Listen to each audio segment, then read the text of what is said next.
There is a house in England where the owner never sleeps. It is a terraced house on a 1950s housing estate. 3 bedrooms, a living room, a kitchen. Nothing to distinguish it from the hundreds of other houses on the street, except one thing. Every visitor must sign a waiver before entering. No alcohol allowed, no exorcisms allowed, and no one is obliged to stay until morning. Since 1966, 288 paranormal incidents have been documented at that address. Objects hurled across rooms, visitors scratched, slapped, pushed down the stairs. A teenage girl dragged by her hair across an entire floor, with finger marks pressed into her throat. The entity that lives in that house has been called the most violent poltergeist in Europe. The family that discovered it called it Fred. The world knows it by another name. The Black Monk of Pontefract. Pontefract, West Yorkshire, England, August 1966. The Chesterfield estate had been built after the war. Rows of terraced brick houses, tiny gardens, straight streets where children played football, and mothers hung the washing out. A working-class neighborhood, ordinary, the kind of place where nothing ever happened. John and Joe Pritchard had moved into 30 East Drive with their 2 children, Philip, 15, and Diane, 12. A decent house, recently renovated, with an affordable rent. Everything a working-class English family could hope for. That August, Jean, Joe, and Diane had gone on holiday to Devon. Philip had stayed home with his grandmother, Sarah Scholes, a teenager who did not fancy going away with his parents. Nothing unusual. It was hot outside. The English summer, for once, was delivering. But inside 30 East Drive, the air was abnormally cold. Philip walked into the living room and stopped. White dust was falling through the room. Fine, regular, silent, like crushed chalk. But it was not falling from the ceiling. It appeared at chest height, midway between the floor and the ceiling, and drifted slowly downward, as though something were releasing it into the air from an invisible point. Philip called his grandmother. Sarah came, looked, and did not understand. She crossed the street to fetch her daughter, Marie Kelly, Philip's aunt, who lived opposite. Marie arrived, saw the dust, and decided to clean up before the parents came home. She went to the kitchen to get a cloth. She slipped. A puddle of water had formed on the kitchen linoleum. Marie had not seen it when she walked in seconds earlier. She got up, grabbed the mop, and began to wipe. But more puddles appeared, in front of her, before her eyes. The water was rising through the floor, as though something were pushing it up through the linoleum. Marie stepped back. Philip watched from the kitchen doorway, motionless. The tea dispenser on the worktop switched itself on. Dried tea leaves poured in a cascade across the counter, forming a small brown mound beside the sink. And then a plant pot threw itself down the stairs. It did not fall from a shelf. It crossed the hallway and tumbled down the steps, as though launched by an invisible hand. That evening, Sarah and Philip were sitting in the living room, when the heavy chest of drawers against the wall began to sway, back and forth, slowly at first, then harder, as though someone were pushing it with gathering momentum. Sarah grabbed Philip by the arm and they left the house. They slept at the neighbors that night. The next day, when Jean and Joe returned from holiday, Sarah tried to explain what had happened. They listened politely. They did not entirely believe her. After that episode, nothing happened. Not a sound, not a puddle, not a grain of dust. For 2 years, 30 East Drive was a normal house. The Pritchards went about their lives.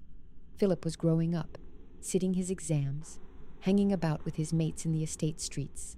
Diane was entering adolescence, 13, 14, the age when everything changes. Jean kept her home with the pride of a woman who liked everything clean and in order. She polished the furniture, hoovered, hung new curtains. Joe worked, came home in the evening, sat in his armchair, watched the telly. A normal life, their life. Sarah, the grandmother, tried from time to time to remind them of what she had seen that summer. The dust, the puddles, the chest of drawers swaying on its own. No one wanted to hear it.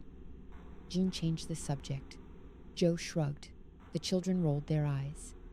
It had been a strange, isolated, inexplicable incident. And it was over. The house was behaving. The walls did not weep. the furniture stayed in place. Sarah began to wonder whether she had exaggerated, whether the heat of that summer had played tricks on her. 2 years of peace, 2 years during which the Pritchards believed that 30 East Drive was simply their home. And then, in late 1968, Fred woke up. What came back had nothing to do with dust and puddles. Crashes, sounds like explosions that shook the entire house, with no identifiable source. Doors slamming with a violence that made the walls tremble. Joe checked the windows, the locks, the hinges. Everything was in place. The sounds came from nowhere. Objects began to fly. A solid oak sideboard slid across the living room, as though pushed by an invisible wind. Plates launched themselves from the kitchen shelves and shattered against the opposite wall. A knife shot out of a drawer and flew across the room, missing Jean by inches. A shower of keys rained down on her one afternoon. Keys she did not recognize, falling from the ceiling like a metal downpour, with no explanation of where they came from or what they belonged to. The lights switched on and off at all hours. Joe checked the switches. They had not moved. He went to the circuit breaker, in a locked cupboard to which he held the only key. The breaker had tripped. He reset it. The lights went out again. The breaker had tripped a second time. Inside a cupboard no one had opened since Joe had last locked it. Plants were ripped from their pots and flung down the staircase. Diane's oak wardrobe was found one morning lying on its back, as though toppled by a giant. One evening, a vicar who had come to bless the house was heading for the front door when the Pritchards' grandfather clock, their pride, a heavy and imposing piece of furniture that stood on the landing, tipped forward and crashed down the stairs. It smashed at the foot of the steps, directly in front of the priest, in a detonation of splintered wood and broken glass. Green foam began to seep from the taps, not just the kitchen sink, the bathroom and toilet taps as well. Even after Joe shut off the water at the mains, the foam kept coming. Samples were sent for chemical analysis. The laboratory could not identify the substance. A similar viscous material appeared in the kitchen cupboards, on the shelves, in the drawers, as though the house were secreting something from inside its own walls. The family portraits hanging in the hallway were found slashed, as though cut with a knife. The frames intact, the glass intact, but the photographs themselves torn through the pane. A local investigator named O'Donnell came to examine the house. He explained to the Pritchards that what they were experiencing was psychokinetic energy, a known temporary phenomenon that would dissipate on its own. Nothing supernatural, he assured them, just accumulated energy. He left. Jean and Joe looked at each other, half reassured. Minutes later, a crash sounded from upstairs. They ran up. Their wedding photograph, framed, hung on the bedroom wall for years, lay on the floor. The frame was broken. The photograph itself had been torn cleanly in two, down the middle. As though the entity had listened to the conversation with O'Donnell and decided to reply. Jean named the entity Fred, because you had to call it something, and giving a ridiculous name to the thing that terrorized you was one way of clawing back a little control. The local press, when it began to take interest, preferred another nickname, Mr. Nobody. The entity's focus shifted. During the first months, Fred seemed to target the house itself, the furniture, the objects, the walls. But gradually, its attention narrowed to a single person. Diane, 14 years old. It began at night. Diane would wake with the sensation that someone was breathing beside her ear. A heavy, slow breath that came from nowhere. Sometimes there were voices, indecipherable whispers, as though someone were speaking to her in a language she did not understand. Inches from her face, in the darkness of her bedroom. Her sheets were ripped away in the night, in one violent motion, as though yanked by someone standing at the foot of the bed. Diane woke with a start, clutching the blanket, but the force pulling was stronger than she was. The slaps began, invisible strikes across the face that left red marks on her cheeks. Her hair was pulled, not simply pulled, torn out in clumps, with a brutality that made her scream. On several occasions, Diane woke on the floor of her bedroom, with her mattress flipped on top of her, as though someone had lifted her, thrown her to the ground, and placed the mattress over her. One evening, she was walking toward her bedroom When the corridor plunged into darkness, the air turned glacial in an instant, and the heavy oak coat stand in the hallway, a solid piece of furniture firmly fixed, toppled and pinned her to the floor. Diane lay trapped beneath the coat stand, unable to move, unable to breathe. Jean and Philip rushed in and tried to lift it. They could not, as though something were holding it down, pressing on it, refusing to release its grip. They eventually freed Diane. Miraculously, nothing was broken, but Fred was not finished with her. It was the worst moment of the entire case, and it happened in front of witnesses. The family was gathered, parents, children, possibly relatives. The accounts vary on the exact number of people present, but all agree on one point. There were several people in the house that evening. This was not the testimony of one person alone in a dark room. Diane was standing at the foot of the stairs. Her hair rose, literally, as though pulled upward by an invisible force, defying gravity, lifting around her head like a halo. And then she was lifted. Something seized her by the hair and dragged her up the staircase. Diane screamed, her hands clawing at the carpet on the steps, her feet kicking the air. Her parents rushed to hold her, to grab her, to pull her back. But the force carrying her was stronger than they were. She was dragged across an entire floor, step by step, screaming. When she reached the landing, the force released her. Diane collapsed to the ground, shaking, sobbing. Her parents bent over her. On her throat, marks, finger marks, 5 violet impressions pressed into the skin of her neck, as though someone had strangled her, while dragging her up the stairs. Diane never returned to that house after leaving the family home. Years later, when the filmmaker Pat Holden asked her to come back for the research on his film, she refused. The trauma was still there, intact, as vivid as the evening invisible hands had lifted her by the hair in front of her entire family. In the middle of the chaos, the flying objects, the moving furniture, the green foam, and a teenage girl being attacked every night, something else appeared. A figure. The first time it was Jean who saw it. She was peeling potatoes at the kitchen sink, her back to the door. She felt someone behind her, that familiar sense of a presence, one of the children coming to ask something, perhaps Joe home from work. She turned around. A man was standing in the kitchen, tall, very tall, wearing a black robe that fell to the floor, with a hood drawn over his head. His face was invisible, hidden in the shadow of the hood, or perhaps absent entirely. He did not move.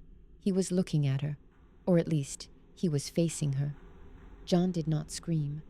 She stood frozen, a peeling knife in one hand and a potato in the other, staring at the thing standing in her kitchen. And then it vanished, not by walking, not by retreating. It faded, like an image being switched off. Joe saw it a few weeks later.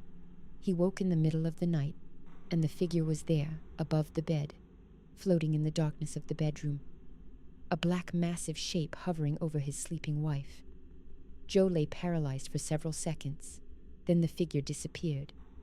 Mrs. Mountain, the next-door neighbor, saw it too. One morning, she was at her own sink when she felt someone behind her. She assumed it was her nephew playing a prank. "Oh, stop it," she said without turning around. Then she turned. The same figure, tall, black robe, hood, solid, not translucent, not wispy, as solid as a human being. Mrs. Mountain did not see the face. The figure would not let her. Years later, she would say she had felt curiously no fear, just curiosity. Then the figure had gone. Bus drivers passing 30 East Drive on their route pointed the house out to passengers. "That's the haunted house," they said. Children in the neighborhood crossed the road to avoid walking on the pavement in front of number 30. Neighbors reported similar, less intense disturbances in their own homes, as though something were spilling out of 30 East Drive and contaminating the surroundings. John Pritchard refused to leave. She was proud of her home. She had cleaned it, decorated it, maintained it with the care of a woman for whom the household was sacred. She would not let an entity, however violent, drive her from her own house. But she wanted it to stop. Priests were called. They came, sprinkled the walls with holy water, recited prayers. The walls began to weep, water running from the plaster, as though the house itself were sweating. A vicar suggested singing hymns to purify the atmosphere. The family gathered in the living room and began to sing Onward, Christian Soldiers. Midway through the hymn, a pair of fur gloves belonging to Jean rose into the air. The gloves floated in front of the family and began to beat time. They were conducting the hymn, like an invisible choir master wearing the lady of the house's gloves and openly mocking their attempt at exorcism. The next day, Mrs. Scholes, a family friend, took the gloves with fire tongs, carried them into the garden, doused them in paraffin, and burned them. It changed nothing. A skeptical aunt came to visit. She did not believe a word of this poltergeist business. Fred listened to her express her skepticism from the sofa, then opened the refrigerator, took out a full bottle of milk and poured it over her head. The children burst out laughing. Fred, it seemed, had a sense of humor. But every exorcism, every blessing, every attempt to drive the entity out produced the same result. The phenomena worsened, as though Fred took each prayer as a personal challenge and responded with greater violence. And then, as abruptly as it had all begun, the phenomena stopped. Not gradually, not with a final surge. They simply ceased. Overnight, the house fell silent. Objects stayed where they were.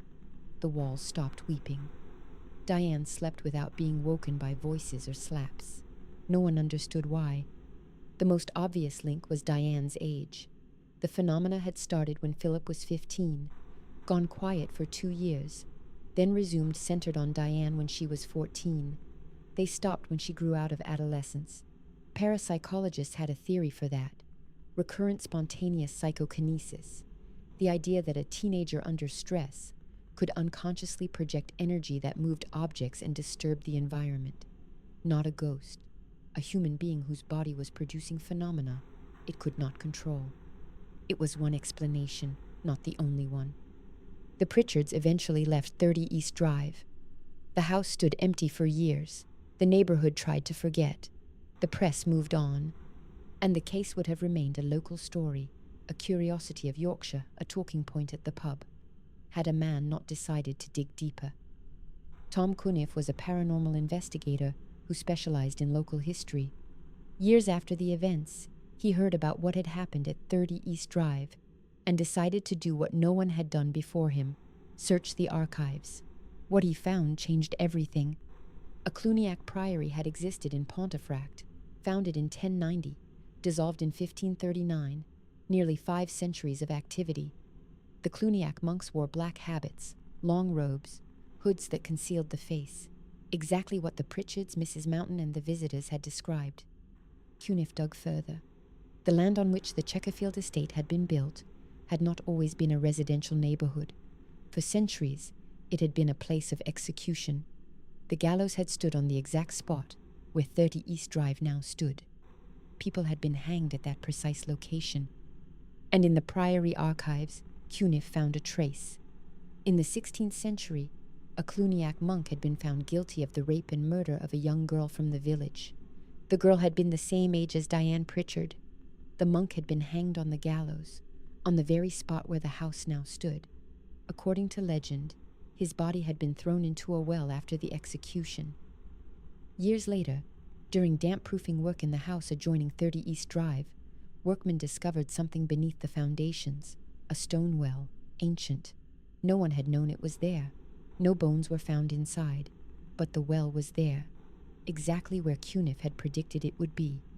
The black figure that everyone had seen was given a name: the Black Monk of Pontefract. The spirit of a man hanged for the murder of a child, condemned to haunt the place of his execution. And when another girl, the same age as his victim, moved in above his grave, he awoke. Cuniff's theory was unverifiable. The priory archives were incomplete.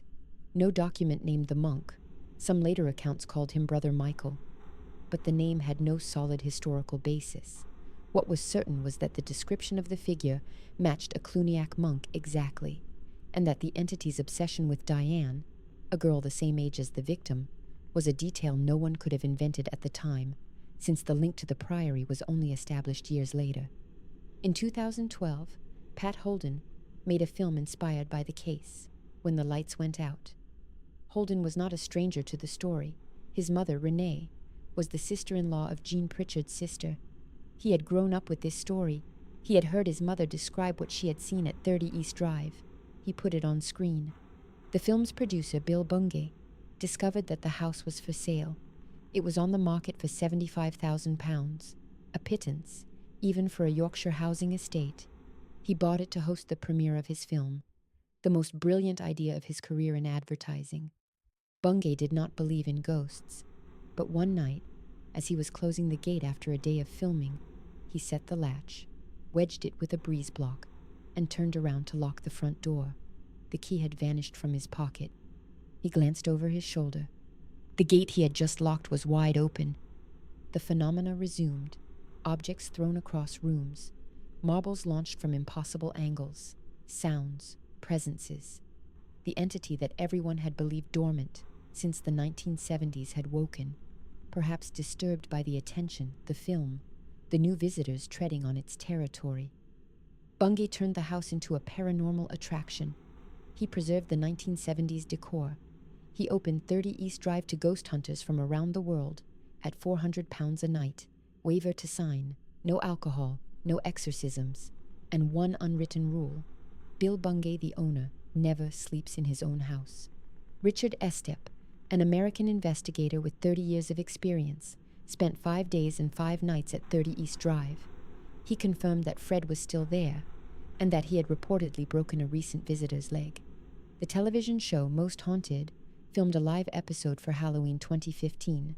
The presenter, Yvette Fielding, walked out in tears. 288 documented incident reports, and the counter keeps ticking. 30 East Drive still stands on the Chequerfield estate in Pontefract. The same brick, the same windows, the same staircase, where Diane Pritchard was dragged by her hair one evening in the 1960s. Diane never went back. John Pritchard, the woman who refused to be driven from her own home by a ghost, is dead. So is Joe. Philip left Pontefract long ago. The family that lived with Fred for years has scattered, aged, faded. But Fred has not moved. He was there before the Pritchards. He was there during. He is there after. Families pass. The entity remains. And in the small first-floor bedroom, Diane's room, the ghost hunters who come from around the world still report the same thing. Slaps. Whispers. A massive presence in the dark that watches them with the patience of someone who has eternity ahead of him.